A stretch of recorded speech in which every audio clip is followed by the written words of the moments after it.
Hello students, we have to find limit x tends to infinity 1 plus a upon x plus b upon x square raised to the power 2x is equals to e square. Then the value of a and b are. हमें a और b की value निकालनी है अगर इस limit की value e square है. Right अब जरा देखते हैं कि अगर x टेंड्स टू इन्फिनिटी जाता है तो ये फॉर्म किसकी तरफ जा रही है बेटा. x टेंड्स टू इन्फिनिटी जाएगा तो ये हो जाएगा 1 plus a upon infinity plus बेटा b upon infinity square raise to the power 2 into infinity. Denominator में इन्फिनिटी हो जाएगा तो a upon infinity will be zero. Similarly b upon infinity square will be zero. तो ये form होगी 1 raise to the power infinity form. तो ये जो लिमिट जब x टेंड्स टू इन्फिनिटी जा रहा है तो इस लिमिट की वैल्यू कौन सी फॉर्म में कन्वर्ट हो रही है. 1 raise to the power infinity form. Right अब हमने एक चीज पढ़ी बेटा कि अगर मुझे लिमिट कैलकुलेट करनी है इसका कॉन्सेप्ट समझना पड़े. इस क्वेश्चन का कॉन्सेप्ट क्या है. राइट पहले सबसे पहले हमने पता किया कि बेटा फॉर्म क्या है. राइट लिमिट में सबसे पहले यही पता करना होता है कि क्वेश्चन में कौन सी फॉर्म पूछी जा रही है.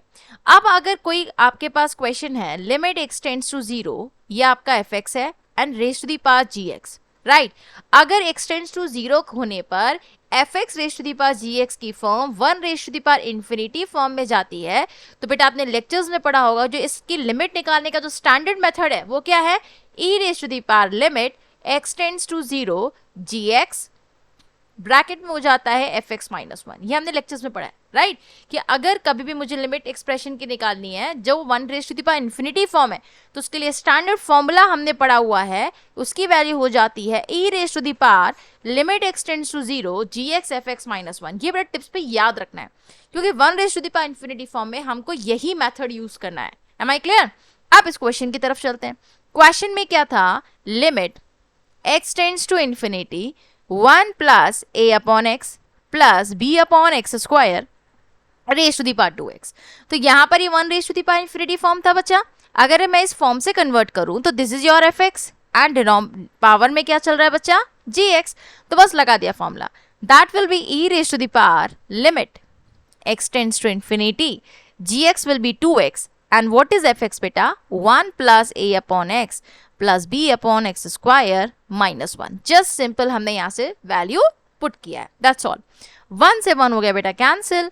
That will be e raise to the power limit x tends to infinity 2x. अब मैंने एलसीएम ले लिया बच्चा. कितना हो गया एक्स स्क्वायर. ये हो जाएगा ax प्लस b. बेटा एक x से एक x क्या हो गया बच्चा कैंसिल.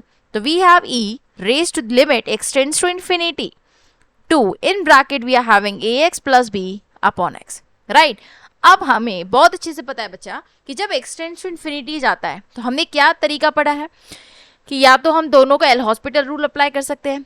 ठीक है या फिर हम एक काम करें कि जब भी x टेंड्स टू इन्फिनिटी जाता है तो we use to take x common ले लेते हैं. है ना क्योंकि हमें अच्छे से पता है जब डिनोमिनेटर में इन्फिनिटी आता है तो टुवर्ड्स गेटिंग टुवर्ड्स टू 0 इसकी वैल्यू किसके इक्वल हो जाती है बच्चा 0 की तरफ हो जाती है.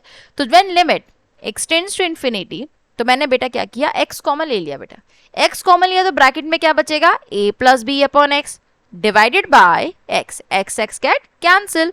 This will be e raise to the power limit x tends to infinity two a plus b upon x. अब बेटा जब x इन्फिनिटी की तरफ जाएगा तो b अपॉन एक्स किसकी तरफ जाएगा बेटा 0 की तरफ जाएगा. Right we know variable x tends to infinity होगा तो b upon x tends to किसकी तरफ 0 की तरफ. तो ये मेरे पास आ जाएगा e raise to the power 2 a plus 0 that is e raise to the power 2a. और इस एक्सप्रेशन में जो लिमिट की वैल्यू दी थी that is equals to e square.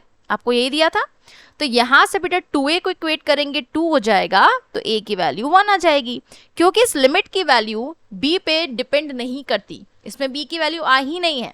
Right b आया ही नहीं इंडिपेंडेंट है b से. तो b की वैल्यू कुछ भी हो कोई फर्क नहीं पड़ता. इसका मतलब b बिलोंग्स टू क्या हो जाएगा all real numbers. So correct answer is बेटा option number 2 where a is equals to 1 and b belongs to r. I hope this is